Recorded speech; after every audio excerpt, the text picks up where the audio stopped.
तो कुदरत है नाराज खड़ी, आगे तबाही बड़ी बड़ी, उस तबाही में भी नहीं बच पाओगे आप जो कुदरत नाराज खड़ी है। इसलिए इस वक्त पर हमको आपको आज की तारीख में 21 जनवरी 2026 को यह बताना है सायंकाल बेला में उज्जैन आश्रम से कि प्रेमियों आधा होगा, कर्म कर्जा कटेगा, लेकिन किससे कटेगा? ये जो 3 दिन की नामधुनी शिविर लगाई जा रही है 72 घंटे की, इसमें जो लोग आप बैठोगे उनके कर्म कटेंगे, उनका कर्जा आधा होगा। तो ज़्यादा से ज़्यादा समय जो देगा उसके कर्जा ज़्यादा, कर्म ज़्यादा कटेंगे, ज़्यादा कर्जा आधा हो जाएगा। ये जो गठरी है, पापों की गठरी है, यह हल्की हो जाएगी। कुछ लोगों की हो सकता है गया हो जाए, थोड़ा ही बचा हो, और वो आप समझो कि खत्म हो जाए तो साफ हो जाएंगे, अंतरात्मा से साफ हो जाएंगे, कर्म कट जाएंगे। जब थोड़े बहुत रहेंगे पूरे पाप, तो इसी के तुरंत बाद यानी समझो साधना शिविर लगेगी, उसमें बैठेंगे तो उसमें कटेंगे, और उसमें जब कटेंगे तो निर्मलता आ जाएगी, सफाई हो जाएगी। और जब सफाई हो जाएगी तब उसके बाद में आँख न मूंदो, कान न मूंदो, हंसेंस कंठ निहारो जो कहा गया है, उसको प्रभु को पाओ, प्रभु का दर्शन घर में बैठ कर करो, इसी मनुष्य मंदिर में करो, मनुष्य मंदिर जहाँ भी रहे वहीं पर करो, उसकी आवाज़ सुनो, प्रभु के पास आना जाना शुरू कर दो। तो मोटी बात आप ये समझो प्रेमियों कि 2 दिन रह गया है अब आपका तैयारी करने के लिए। आप ये समझो कि 24 तारीख को देश विदेश में सब जगह पर नामधुनी शुरू हो जाएगी। कितने बजे? सुबह 9 बजे। तैयारी थोड़ा पहले से सब लोग कर लीजिएगा, और फिर हम भी पहले आपके यहाँ आ जाएंगे। उज्जैन आश्रम से ही शुरुआत होगी, यहाँ पर आ जाएंगे। जिस जगह से बोल रहे हैं, यहाँ गुरु महाराज का फोटो लगा है, मंदिर जिसको कहा जाता है, हाल में आप बैठो तो यहाँ पर आप आ जाना। इसी तरह से जहाँ जहाँ भी शिविर लगेगी सब लोग वहाँ पर इकट्ठा हो जाएंगे। नहीं पहुँच पाते हैं तो घर में ही इंतज़ार कर लेंगे। साधना करने के लिए जो घरों में या 2-4 घरों में या गाँव में लगा रहे हैं, वो सब लोग वहाँ इकट्ठा हो जाएंगे और शुरुआत कर दी जाएगी। शुरुआत कर दी जाएगी, जब शुरुआत होगी 72 घंटा पूरा हो जाएगा तब इसका समापन कर दिया जाएगा। तो आप ये समझो कि ये 72 घंटे की नामधुनी शिविर लगेगी। इस समय सबको बैठना है, किसको? जितने भी नामदानी हैं, चाहे गुरु महाराज के हों और चाहे गुरु महाराज के बाद के हों, चाहे उस देश भारत में रहते हों, चाहे विदेशों में किसी भी देश में रहते हों, इसमें जो बैठेगा उसके कर्म कटेंगे कटेंगे। ज़्यादा होगा तो देर लगेगा, और कम होंगे तो इसी में बहुत से कट जाएंगे, थोड़ा बहुत ही रह जाएंगे।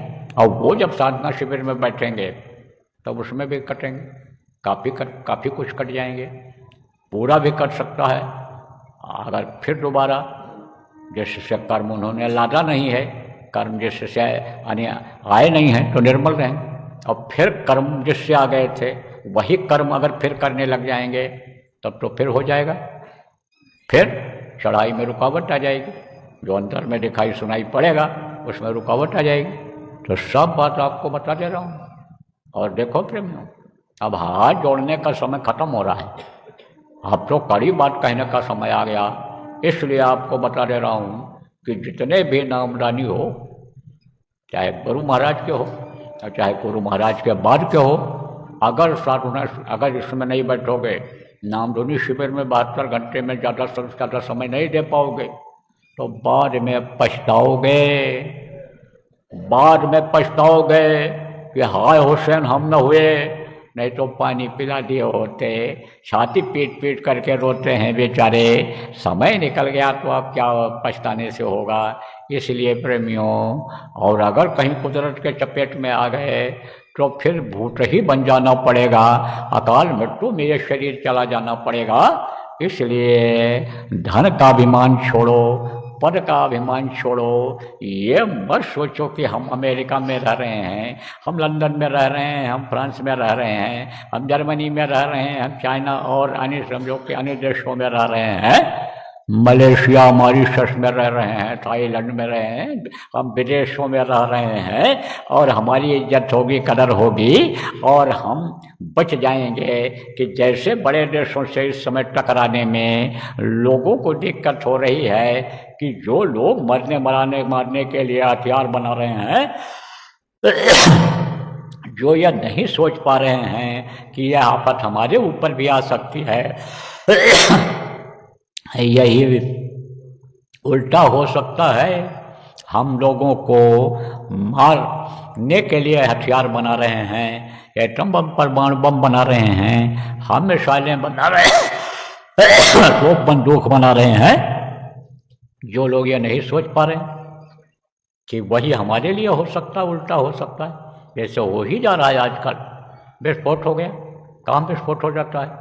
वैज्ञानिकों के लेबोरेटरी में ही हो जाता है, वैज्ञानिक के खत्म हो जाते हैं, और कहीं हो गया तो उनको क्या पता है कि कुदरत का क्या खेल होता है, प्रकृति का क्या खेल होता है। तो मैं आपको बता रहा था कि भाई बड़े देश जैसे हैं, बड़े देश के नहीं सोच रहे हैं, बड़े देश नहीं तो जिनको लोग हर तरह से सक्षम समझते हैं, उन पर ये लोग समझो जल्दी हमला नहीं करते। अब वहाँ के लोग ये सोचें कि हम सक्षम हैं, हमारा देश सक्षम है और हमारे ऊपर हमला नहीं होगा, हमारे ऊपर आफत नहीं आएगी, तो ये सबसे बड़ा भ्रम और भूल है। वो किसी को नहीं छोड़ेगा। जैसे ये समझना चाहिए कि भाई समझो ये बताया आपको कि ये उल्टा न हो जाए, हमारे ऊपर आ जाए, तो ऐसा न हो जाए कि आप ही पहले चपेट में आ जाओ। अब इसको हम स्पष्ट कर देते हैं, साफ साफ बता देते हैं। जो लोग विदेशों में रहते हो, किसी भी देश में रहते हो, किसी के भी नामदानी हो, चाहे गुरु महाराज के नामदानी हो, चाहे बाद के नामदानी हो, आप ये जो मैंने बताया इस भ्रम और भूल में मत रहना। आप लोग भी अपने कर्मों को काटो, ज़्यादा कर्म हैं आप लोगों के, इसलिए उनको भी काटो, इसमें साधना और शिविर जो लगने जा रही है उसमें बैठना, और सबसे पहले ये जो 24 तारीख को नामधुनी होने जा रही है इसमें बैठो। सबको बैठने के लिए कहा जा रहा है, और नहीं बैठोगे तो सबसे पहले आप ही के ऊपर आप बताएगी। देखो कुछ लकड़ियाँ ऐसी होती हैं कि जो समझो कमज़ोर होती हैं, जल्दी जलने लगती हैं, और कुछ लकड़ियाँ ऐसी होती हैं ठोस होती हैं, आग में रखो तो देर में जलती हैं। ऐसे ही आप ये समझो कि आदमियों में होता है, ऐसे होता है। कुछ लकड़ियाँ ऐसी भी होती हैं कि ऊपर से देखने में ठोस लगती हैं और अंदर बहुत पतली होती हैं, बहुत मुलायम होती हैं। जैसे आपका यह फल होता है, कौन सा फल होता है? अकवा का फल होता है, ऊपर से देखो कितना ठोस होता है, लेकिन उसको छिलके को उतारो तो देखो अंदर में रुई होती है, उसकी कपास जैसा होता है। ऐसे ही है, अंतरात्मा कमज़ोर हो गई है, अंतरात्मा कमज़ोर हो गई तो आफत पहले आएगी आपके ऊपर। और अंतरात्मा तो कमज़ोर हो ही गई, क्योंकि आप मन के गुलाम हो गए, आज़ाद हो गए। जहाँ चाहो वहाँ खाओ, जहाँ चाहो तहाँ सो, जिसके साथ चाहो उसके साथ रहो, अच्छे का साथ करो, बुरे का साथ करो। उसमें आपकी अंतरात्मा कमज़ोर हो गई, मन के गुलाम हो गए और मन ही आपको करा रहा है। इसलिए समझ लो कि सबसे पहले विदेशों में ही आग लगेगी। और विदेशी जो इस वक्त पर नामदानी हो आप लोग और ये सोच रहे हो कि हमारे पास धन है, हमारे पास पूरा परिवार है, हम पूरे अपने कुनबे रिश्तेदारों को सबको बुला लिए हैं, हमारी जाति बिरादरी के लोग हैं, हमारे देश के लोग हैं, ये कोई भी काम नहीं आएंगे, ये धन बल और ये कोई काम नहीं आएगा। और जब आफत आएगी, आंधी आएगी, तब आज अगर हमारी बात को नहीं मानोगे, विश्वास नहीं करोगे, और जब आपके लिए ये आवाज़ लगेगी कि जल्दी से जल्दी देश छोड़ लो, तब जान बचाओगे कि संपत्ति लाओगे कि परिवार को लाओगे? जब सबके ऊपर जान की आफत आएगी, जब सबके ऊपर जान के ऊपर आफत आती है, तो माँ अपने बच्चे को छोड़ करके वो चली जाती है, भाग जाती है, देखती है परिवार के लोगों को जलते हुए। जैसे कोरोना के पहले बताया गया था, चेतावनी दी गई थी, सुनामी के पहले बताया गया, जितनी भी घटनाएं हुई बताया गया पीछे का, लेकिन ध्यान नहीं दिया जब लोगों ने, तो अपने पति को तड़पते चिल्लाते देखते रही औरत। पत्नी को पति देखता रहा, बच्चों को देखता रहा, परिवार वालों को तड़पता रोता चिल्लाता देखता रहा, बचा पाया? क्यों? डरता था जाने में, नज़दीक जाने में डरते थे कि ये रोग हमको भी ना हो जाए, ऐसे ही आएगी आपत्ति। इसलिए विश्वास करो, चाहे देश के लोग हो और चाहे विदेश के लोग हो। आपको बहुत सारी बातें बताई गई हैं, पीछे जो बताया गया उसको याद करो। अभी पहली तारीख को और उसके बाद ये जो जगह जगह पर सत्संग हुए हैं उनमें जो बताया गया है उसको आज दोहराने का समय नहीं है, आज तो उसको याद कराने का समय है। आप याद करो और 100 बातों की एक बात मेरी मानो, 1000% की बात 1000% की बात मानो, 100% की छोड़ो। 1000% की यह बात है कि आप इसमें बैठो और शिविर का आयोजन करो जगह जगह पर, जहाँ लग सके। जितने भी विदेशों में लोग हो और जहाँ भी भारत देश में लोग हो, सब लोग आपस में राय मिला लो। अभी 2 दिन का टाइम है, 3 दिन का, इसमें आप राय मिला लो और शिविर लगाओ। और शिविर में कोशिश करो कि सब लोग पहुँच जाएं। मान लो दूर लग रही है तो इमरजेंसी आ गई तो आदमी समय निकाल के नहीं जाता है। घर का परिवार का कोई आदमी कहीं गया है, एक्सीडेंट हो गया, कहीं कोई बात आ गई, गाड़ी घोड़ा ही चलाते हो, दुर्घटना हो गई, तो समय निकाल कर नहीं जाते हो? ऐसे समय निकाल करके जाओ और जहाँ शिविर आयोजित हुई है वहाँ पर बैठ करके आओ। ज़्यादा से ज़्यादा बैठो, ज़्यादा देर तक जब बैठोगे तब कर्म कटेंगे। और जहाँ जहाँ पर आदमियों के ज़्यादा इकट्ठा होने में दिक्कत है कि किसी के घर में या सब जगह जगह नहीं मिलती है, परमिशन नहीं है, तो वहाँ सार्वजनिक जगहें होती हैं जो पूजा इबादत के लिए ही रहती हैं, वहाँ मिल जाता है, किराए पर ले लिया जाता है।